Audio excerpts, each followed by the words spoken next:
Il m'a brisé les côtes parce qu'un inconnu m'avait envoyé un collier en diamant. Mes enfants hurlaient pendant que je saignais sur le carrelage de la cuisine. Et l'homme qui m'a fait ça? Mon mari. Celui-là même qui s'était réjoui que je me lance sur OnlyFans, pas par soutien, mais parce qu'il pensait enfin pouvoir vivre sans jamais retravailler. Mais le jour où un homme riche a voulu m'emmener, moi et mes enfants, loin de cet enfer, tout a explosé.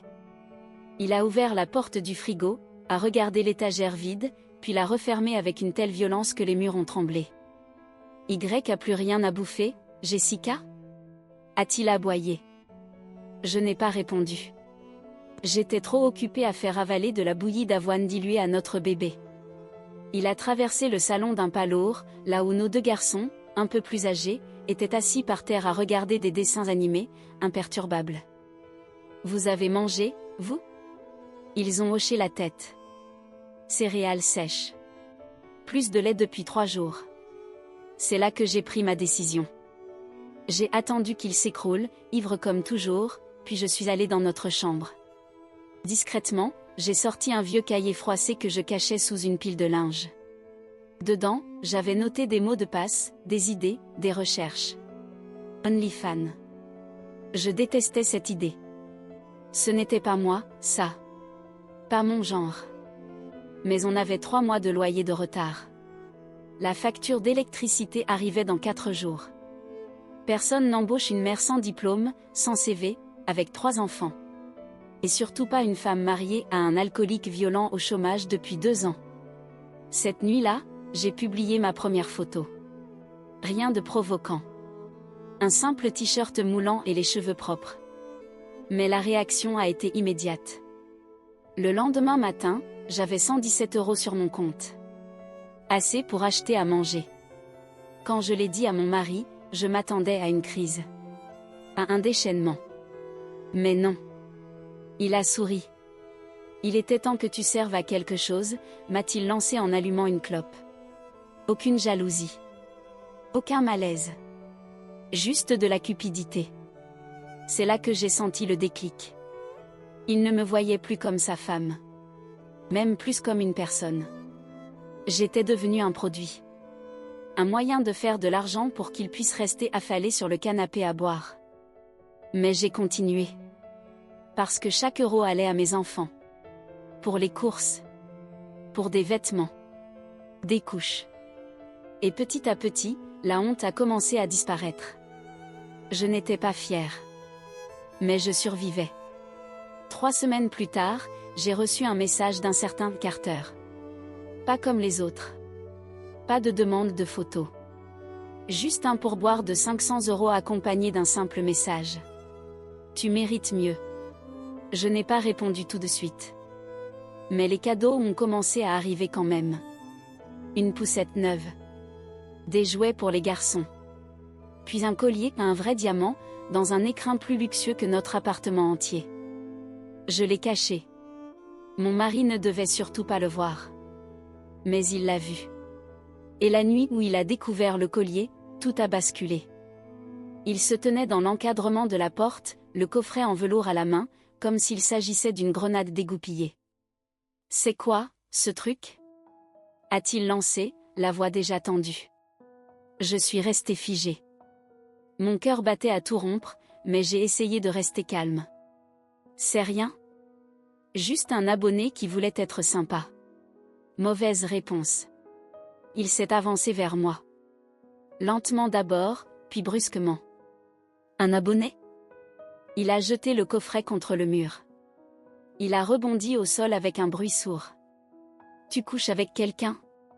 J'ai reculé. Non. Je te jure. Je lui parle même pas. Il ne m'a pas laissé finir. Son poing m'a percuté le ventre. J'ai chuté, les jambes coupées, haletant de douleur. Maman! A hurlé mon fils aîné. Le bébé s'est mis à pleurer. Il s'en fichait. Il a continué à hurler, à faire les 100 pas, à me cracher les pires insultes à la figure. Mais aucune insulte pour celui qui avait envoyé le collier. Non. Tout était pour moi. T'es à moi, a-t-il grondé. T'as pas le droit d'avoir des admirateurs. Après cette nuit-là, j'ai dormi d'un œil. Chaque bruit me faisait sursauter. Le lendemain, j'ai emballé le collier et je l'ai renvoyé. J'ai aussi bloqué Carter. Ce n'était pas une question d'orgueil. C'était une question de survie. Je ne pouvais pas me permettre une autre nuit comme celle-là. Mais Carter n'a pas lâché. Il m'a renvoyé des messages depuis d'autres comptes. Toujours poli. Jamais insistant. Il voulait juste savoir si j'allais bien. Et puis, 2 semaines plus tard, un colis est arrivé. Ce n'était pas un bijou. C'était un téléphone. Prépayé. Avec un seul message à l'intérieur. Si un jour tu veux t'enfuir, appelle-moi. Je l'ai caché dans une boîte de tampons, dans la salle de bain. Pendant un temps, tout est redevenu calme. Mon mari pensait avoir gagné. Il buvait plus, dormait plus, et me demandait du fric comme si j'étais un distributeur automatique. Moi, je continuais. En silence. Prudemment. Mon compte grossissait. Je payais les dettes, j'arrivais même à mettre un peu de côté. Et puis, un jour, Carter m'a écrit de nouveau sur le téléphone caché. Il savait que j'avais des enfants. Il avait fait ses recherches. Il m'a parlé d'une maison. À Marseille. Avec un jardin et une chambre pour chacun de mes garçons. Tout ce qu'il voulait, c'était une chance. Aucune condition. Juste un refuge. Je n'ai pas répondu. Pas tout de suite. Mais mon mari a dû sentir quelque chose. Parce que ce soir-là, il a fouillé la salle de bain. Il a trouvé le téléphone. Quand je suis sortie de la douche, une serviette autour des cheveux, il était assis sur le lit, l'appareil dans les mains comme s'il tenait un animal mort. C'est qui, Carter? Le sang m'a glacé. Il savait déjà. Inutile de mentir. Juste quelqu'un qui voulait t'aider, ai-je murmuré. C'est tout. Son visage s'est déformé. Aider? Tu veux dire t'acheter? Ouais. Tu te prends pour qui maintenant? Tu penses être trop bien pour moi? Il s'est levé d'un bond. Le téléphone a glissé au sol. Tu comptais voler mes gosses et t'enfuir avec ton bourgeois de pacotille? Je ne répondais plus. Il s'est approché. Alors j'ai crié. Les enfants ont accouru. Tous les 3. Il n'a pas arrêté. Un coup de poing sur la joue. Puis un autre. La dernière chose que j'ai vue, c'est mon fils de 6 ans, frappant sa jambe avec un jouet en plastique pour qu'il me lâche. Puis, plus rien. Je me suis réveillée à l'hôpital. Une lumière blanche m'aveuglait à moitié. Mon œil droit était complètement fermé. Ma mâchoire, impossible à bouger. Je l'avais cassée. Mes côtes étaient fracturées. Mon bras, cassé net. Mais j'étais vivante. Et lui, non. Pas littéralement, mais il n'était plus là. Une infirmière m'a expliqué que les voisins avaient entendu les cris des enfants et appelé les secours. Les policiers étaient arrivés très vite. Ils l'avaient trouvé en train de hurler encore, debout au-dessus de moi, à moitié ivre et délirant. Ils l'avaient arrêté sur le champ. Quand l'infirmière m'a demandé si je voulais appeler quelqu'un, j'ai hoché lentement la tête. J'ai demandé un téléphone. J'ai composé le numéro de mémoire. 2 tonalités. Puis une voix. Jessica? Je n'ai rien dit d'autre que « Je suis prête ». Il est arrivé le lendemain matin. Costume impeccable. Voiture propre. Regard franc. Mais ce n'est pas ça qui m'a frappé. Ce n'est pas l'argent, ni la prestance. C'est la manière dont il s'est agenouillé devant mes enfants et leur a dit « Vous n'avez plus à avoir peur maintenant ». Je suis sortie de l'hôpital 4 jours plus tard. Carter s'est occupé de tout, les papiers de sortie, les vêtements pour moi, des habits normaux, sans tache de sang, sans étiquette d'hôpital. Quand on est arrivé à la voiture, il a ouvert la porte arrière en premier. « Allez-y les gars, choisissez vos places. » Mon fils du milieu a hésité. Puis il est monté. Et j'ai vu un sourire sur son visage, le premier depuis des semaines. Le trajet jusqu'à Marseille a été long, mais calme. Carter ne posait pas de questions. Il laissait les enfants dormir. Moi aussi. Il ne m'a pas touché. Ne m'a rien demandé. Il conduisait. C'est tout. Et quand on est arrivé devant la maison, j'ai eu le souffle coupé. C'était réel. 2 étages. Une pelouse propre. Une balançoire sur le porche. Mon plus jeune a demandé si c'était un hôtel. Non, mon cœur, ai-je murmuré. C'est notre nouvelle maison. Les jours suivants, Carter m'a montré ce qu'était la sécurité. Il a monté des lits pour les garçons. Rempli le frigo.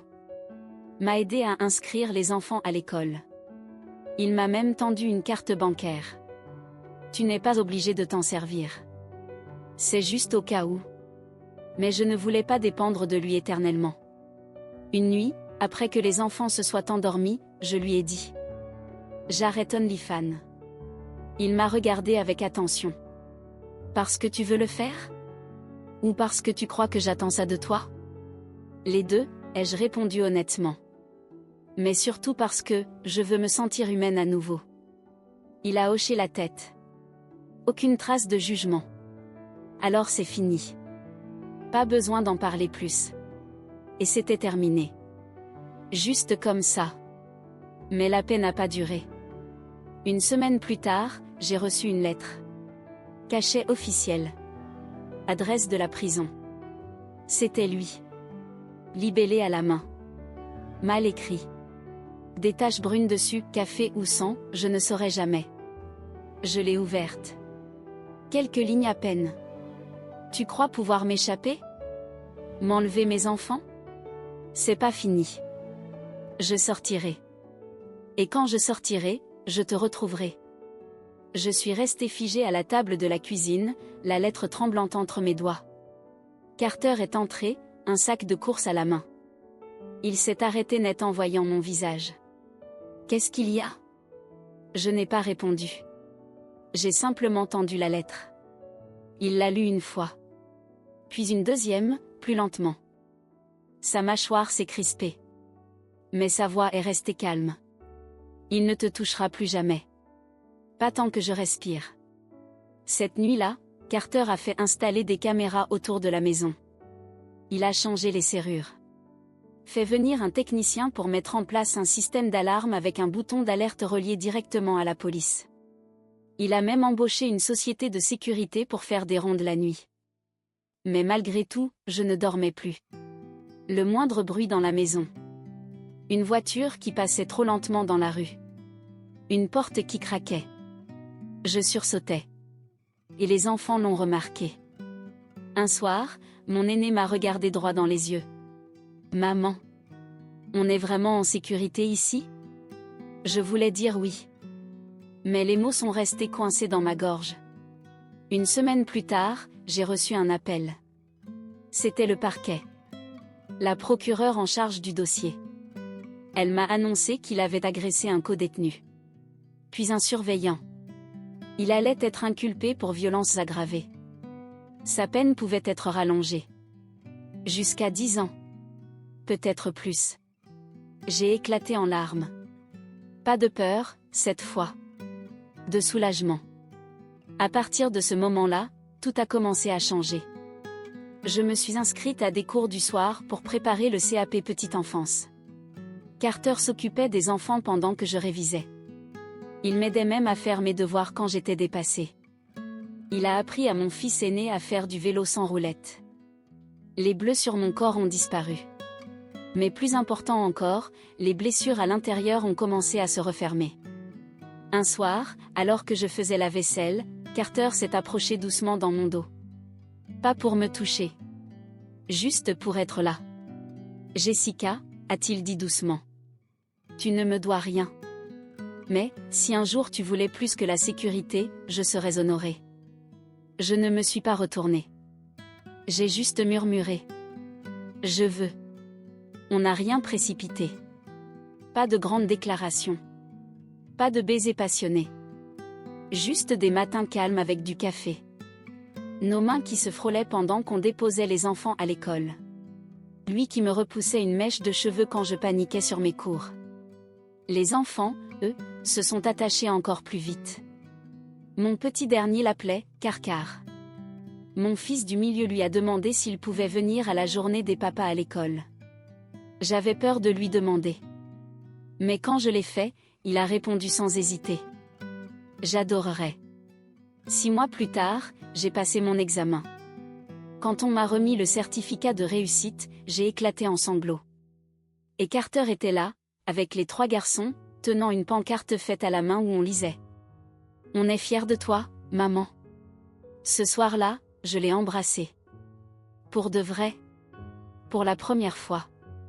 Ce n'était pas prévu. Il ne m'avait pas regardé avec insistance, ni demandé quoi que ce soit.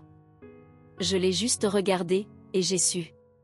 Pour la première fois depuis des années, je n'avais plus peur. Mais au moment où je croyais que mon passé était enfin derrière moi, mon téléphone a sonné. Numéro masqué. Par réflexe, j'ai décroché. Du grésillement. Puis une voix. Sa mère. T'as ruiné sa vie, sale traînée. Il serait pas en prison si t'avais su garder ton homme. J'ai raccroché. Mais elle a continué. Des appels. Des messages vocaux. Des menaces. Elle disait vouloir me poursuivre pour droit de visite. Voir les enfants. Les prendre. Ce soir-là, je me suis écroulée. Je tremblais. Incapable de respirer. Carter m'a trouvée assise dans la buanderie, le téléphone sur les genoux. Il n'a rien dit tout de suite.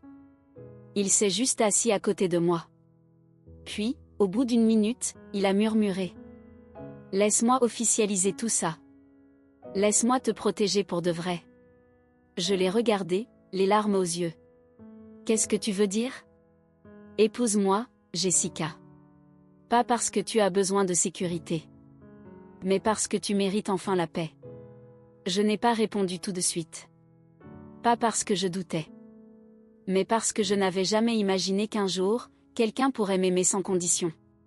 Sans violence. Cette nuit-là, après avoir bordé les garçons et regardé les étoiles depuis la fenêtre de notre chambre, j'ai compris. Je n'étais plus cette femme qui suppliait qu'on ne lui casse pas la mâchoire. J'étais libre. Et je voulais choisir l'amour. Pas le subir. Le lendemain matin, je lui ai dit oui.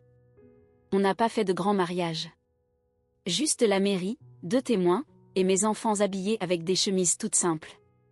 J'ai mis une robe blanche. Pas de voile. Pas de bouquet. Mais je ne m'étais jamais sentie aussi belle. Après l'échange des vœux, Carter s'est accroupi à hauteur des garçons. « Je remplace personne », a-t-il dit doucement. « Je suis juste un adulte de plus qui va vous aimer pour toujours. » Ils l'ont serré dans leurs bras comme s'ils l'avaient toujours connu. Ce même jour, j'ai fait changer mon nom de famille. Pas seulement pour le mariage. Mais pour tout recommencer. Pour laisser derrière moi celle que j'étais. En rentrant à la maison, Carter m'a tendu une grande enveloppe. Dedans, des papiers pour une assurance santé, un compte d'épargne scolaire, un testament, et un document officiel, il voulait adopter mes enfants. Ils sont déjà ma famille, a-t-il dit. Mais si tu veux, on peut le rendre légal. Je me suis effondrée en larmes. Pas de tristesse. Juste de la stupeur. Qu'un homme puisse autant aimer, sans rien attendre en retour. Mais les ennuis n'étaient pas terminés. Un mois plus tard, un huissier a sonné à la porte. Une assignation. La mère de mon ex nous poursuivait en justice. Elle réclamait un droit de visite. Les week-ends. Les vacances. Voire même des gardes sans supervision. Je suis restée figée à la table de la cuisine, comme le jour où j'avais reçu cette première lettre en prison. Mais cette fois, je n'étais pas seule. Carter a lu chaque ligne. Sans trembler. Puis il a sorti son téléphone et appelé un avocat spécialisé en droit de la famille. « Qu'elle vienne », a-t-il dit calmement. « On l'écrasera devant le juge. » L'audience est arrivée vite. Elle est entrée dans la salle comme si elle avait déjà gagné. Collier de perles, tailleur impeccable, rouge à lèvres criard. Elle ne m'a pas regardé. Pas un coup d'œil pour les enfants. Juste un sourire méprisant à son avocat. Mais notre avocat, lui, était prêt. Dossier complet. Photo médicale. Rapport de police. Preuve claire, nette, documentée de toutes les violences que j'avais subies. Et le moment le plus fort. Mon fils aîné. Il avait écrit une lettre. Un témoignage de ce qu'il avait vu. Ce que son père m'avait fait. Comment Carter était celui qui nous protégeait aujourd'hui. Il a même écrit, de sa propre main. Je veux plus jamais voir cette dame. Le juge a lu la lettre en silence. Puis il a levé les yeux vers elle. Demande de droit de visite, refusée. Définitivement. Son visage s'est décomposé. Elle s'est levée, a crié que tout ça était un tissu de mensonges, que j'étais une manipulatrice. Mais le garde du tribunal était déjà à ses côtés. Madame, vous devez quitter la salle. Et tout s'est terminé là. Ce soir-là, on a mangé des crêpes au dîner. Les enfants riaient aux éclats. Non pas à cause de la nourriture mais parce que, pour la première fois, la tempête était passée. Carter était assis à côté de moi sur le canapé. Sa main posée doucement sur ma jambe. Je me suis blottie contre lui. J'ai soupiré profondément, comme si j'inhalais la paix pour la première fois depuis des mois. On est en sécurité, j'ai chuchoté. Il a hoché la tête. Tu l'as toujours été. Tu ne le savais juste pas encore. J'ai tenu ma promesse. J'ai supprimé mon compte OnlyFans dans la semaine. Pas par honte. Pas parce que j'avais peur que ça ressorte un jour. Mais parce que je n'en avais plus besoin. L'argent n'était plus un drame quotidien. L'amour n'était plus une monnaie d'échange. Et ma valeur, à moi, n'était plus une vitrine à vendre. J'étais redevenue une mère. Une vraie. Pas une survivante épuisée, mais une femme capable de construire quelque chose de doux. Les mois ont passé. Des mois simples. Des mois calmes. Des trajets à l'école, des entraînements de foot, des courses de dernière minute. Rien d'extraordinaire. Juste, la vie. J'ai trouvé un petit job à temps partiel dans une crèche à 2 rues de chez nous. Ce n'était pas prestigieux, mais j'adorais ça. Porteur des bébés. Lire des histoires. Sentir des petites mains m'agripper les doigts. Ça me rappelait que j'avais encore de l'amour à offrir. Que je n'étais pas seulement quelqu'un qu'on avait abîmé. Carter travaillait en journée. Et cuisinait presque tous les soirs. Mon fils du milieu a appris à faire du vélo sans les petits trous. Le plus jeune a enfin arrêté de faire des cauchemars. Et l'aîné ? Un soir, il s'est approché de Carter dans la cuisine et lui a demandé. « Je peux t'appeler papa maintenant ?» J'ai pleuré si fort que j'ai dû sortir de la pièce. Mais c'était ça, notre vie maintenant. Plus de cris. Plus de violence. Juste des repas chauds, des cartables préparés le matin, et des câlins sans peur. Et puis, un après-midi, alors que je pliais du linge, quelqu'un a frappé à la porte. Pas fort. Pas menaçant. J'ai ouvert. Et je me suis figée. C'était lui. Pas d'uniforme. Pas de menottes. Il avait été libéré pour bonne conduite. Des vêtements froissés. Un sourire tordu. Comme si rien ne s'était passé. « Jessica » a-t-il dit, presque doux. « Je veux juste parler. » C'est tout. Je n'ai pas eu le temps de répondre. Carter est apparu derrière moi, en un éclair. Il s'est placé entre nous, sans crier, sans trembler. « T'as 5 secondes pour quitter cette propriété. » Mon ex a ri. Un petit ricanement sec. Jusqu'à ce que Carter lève son téléphone. J'ai déjà composé le numéro.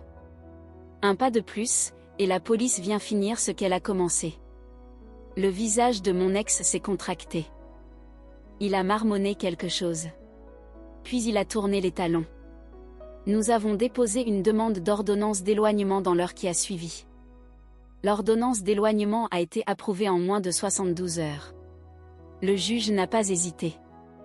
Il avait les rapports médicaux, les photos de mes blessures, le témoignage des enfants, les appels menaçants, la lettre en prison, tout. Résultat, il lui était désormais interdit de s'approcher à moins de 150 mètres de moi, de notre maison, de l'école des enfants, de mon lieu de travail. Il ne pouvait même pas m'écrire, ni passer par quelqu'un d'autre pour le faire. Toute violation, c'était retour en détention immédiate. Et pourtant, même avec cette protection légale, quelque chose en moi restait tendu. Comme un muscle trop longtemps crispé. On a changé à nouveau les serrures de la maison. Remis à jour les mots de passe des caméras. Carter a renforcé les clôtures, fait installer une lumière avec détecteur de mouvement dans le jardin, et programmé une alarme sonore plus puissante. Mais cette fois, ce n'était pas par peur. C'était une façon de poser une barrière nette entre notre passé et ce que nous étions en train de construire. Et peu à peu, la tension a commencé à se dissiper. Le matin, je me réveillais sans cette boule dans la gorge. Je pouvais faire des pancakes avec les enfants en chantonnant. Me promener avec la poussette dans le quartier sans tourner la tête à chaque pas. J'ai même commencé à discuter avec d'autres mamans à la sortie de l'école. À rire. À vivre. Et puis, 6 mois après le dépôt des papiers, l'audience pour l'adoption a enfin eu lieu. On s'est levé tôt ce jour-là. Les garçons avaient mis leur chemise préférée, même le petit, qui avait du mal avec les boutons. Carter portait une veste grise qu'il n'avait jamais sortie, et moi, une robe simple, bleu ciel. On s'est assis ensemble dans la salle du tribunal. Les enfants tenaient la main de Carter. Quand la juge est entrée, tout le monde s'est levé. Elle avait un regard sérieux, mais pas froid. Elle a commencé par lire les documents. Puis elle a demandé à chaque enfant s'il comprenait ce que cela signifiait que Carter devienne leur père, légalement. Et s'ils étaient d'accord. Mon aîné a hoché la tête sans hésiter. C'est déjà mon papa. Mon fils du milieu a simplement dit. Je veux jamais retourner avec l'autre. Et mon petit dernier, trop jeune pour bien comprendre, a crié. Aujourd'hui c'est le jour papa pour toujours. La juge a souri. Alors c'est officiel. Monsieur Carter, vous êtes désormais le père légal de ces 3 enfants. Félicitations à votre famille. On est sorti du tribunal sous un ciel bleu éclatant. On a acheté des cupcakes et des sodas à l'orange dans une petite supérette à côté. On a mangé sur un banc, les enfants riant la bouche pleine. Je les regardais, et j'avais du mal à croire que c'était ma vie. Que j'étais passé d'un sol de cuisine couvert de sang à ça, des rires, des miettes de gâteau, un homme qui m'aimait sans condition. Ce soir-là, une fois les enfants couchés, Carter et moi nous sommes assis sur la balançoire du porche. Il faisait bon. Pas un bruit. Juste le chant des grillons au loin. Il m'a regardé.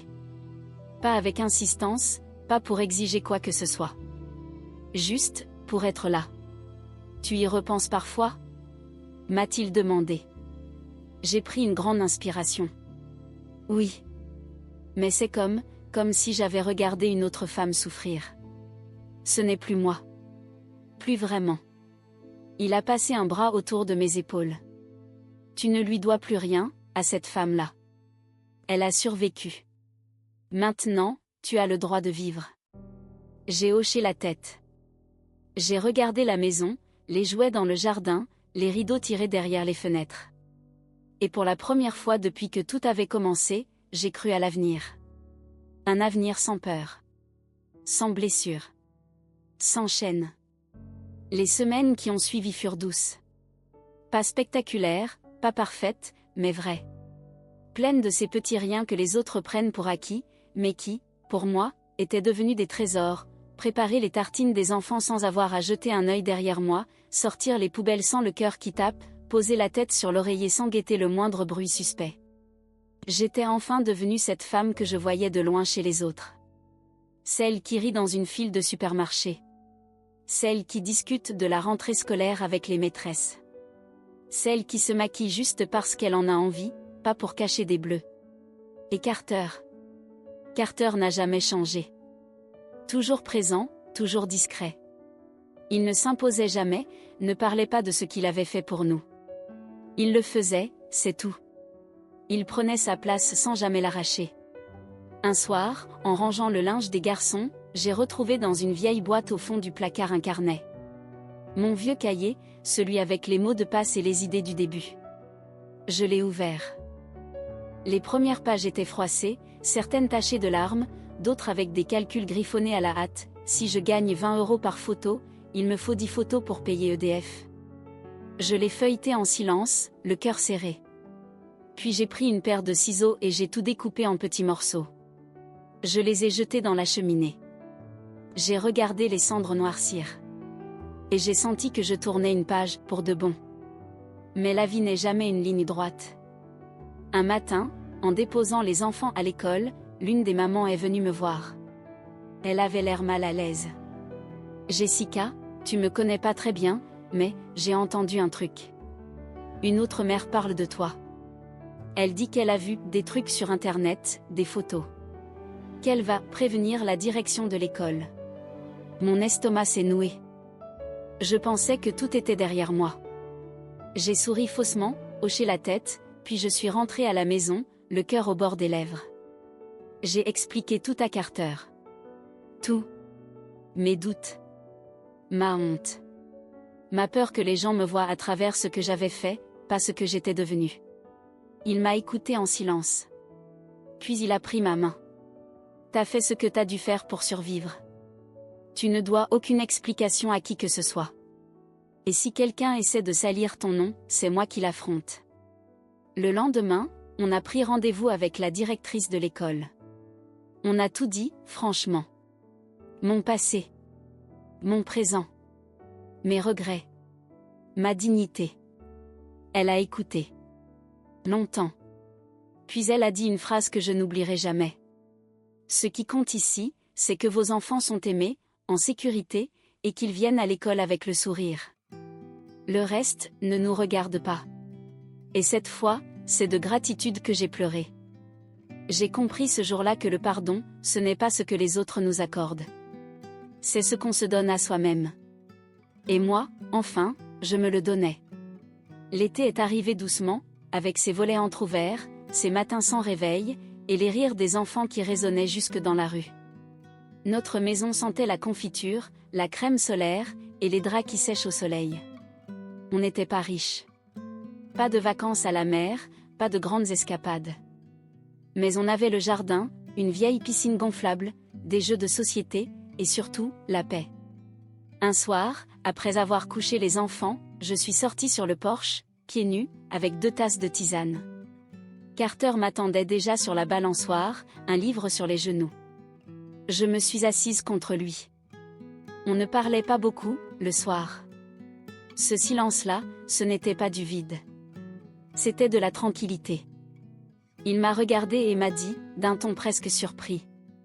Tu réalises que dans 2 semaines, ça fera 1 an ? 1 an depuis ce jour-là. J'ai fermé les yeux. Mon cœur a eu une microseconde d'hésitation. Oui. 1 an. 1 an depuis qu'il m'avait presque tué.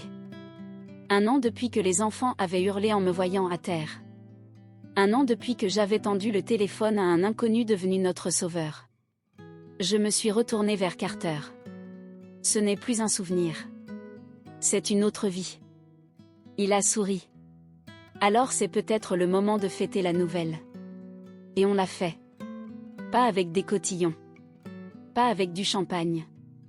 Le fête a pris la forme d'un barbecue dans le jardin, avec 2 voisins et leurs enfants, des brochettes trop cuites et une playlist improvisée. Les enfants couraient pieds nus dans l'herbe. Carter riait avec un voisin autour du grill. Et moi, pour la première fois depuis des années, je me suis autorisée à rester assise. Juste à regarder. Sans me dire que j'avais quelque chose à prouver. Quelques jours plus tard, une lettre est arrivée. Elle venait d'un centre de réinsertion. Mon ex. Encore lui. Mais cette fois, il ne menaçait pas. Il suppliait. Pardon, excuse, regret. Un discours trop lisse pour être vrai. Il disait vouloir reconstruire une relation avec ses enfants. Je n'ai rien répondu. Je n'ai rien montré au garçon. Parce qu'il n'avait pas besoin de ça. Parce qu'il n'avait rien reconstruit. Et qu'il ne le ferait jamais. Carter l'a lu, puis l'a déchiré sans mots. Juste un regard, lourd de promesses. Tant que je suis là, il ne posera plus jamais un doigt sur vous. Tu peux l'oublier. Vraiment. Et cette fois, je l'ai cru. Quelques mois plus tard, mon petit dernier est venu me voir après l'école. Maman, c'est vrai que t'as été très triste avant ? J'ai souri, un peu ému. Oui, mon cœur. Très triste. Et maintenant? Je l'ai pris dans mes bras. Maintenant, je suis heureuse. Grâce à toi. Grâce à vous tous. Il m'a embrassée sur la joue et est reparti jouer. Je suis restée là, figée, le cœur gonflé d'un amour immense. Et c'est dans ces moments-là que je repensais à celle que j'étais, il y a un an. À cette femme qui avait osé faire un pas dans le noir, sans savoir si elle tomberait. Elle n'a pas chuté. Elle a trouvé la lumière. Et vous, auriez-vous eu le courage de tout quitter pour une chance de renaître ?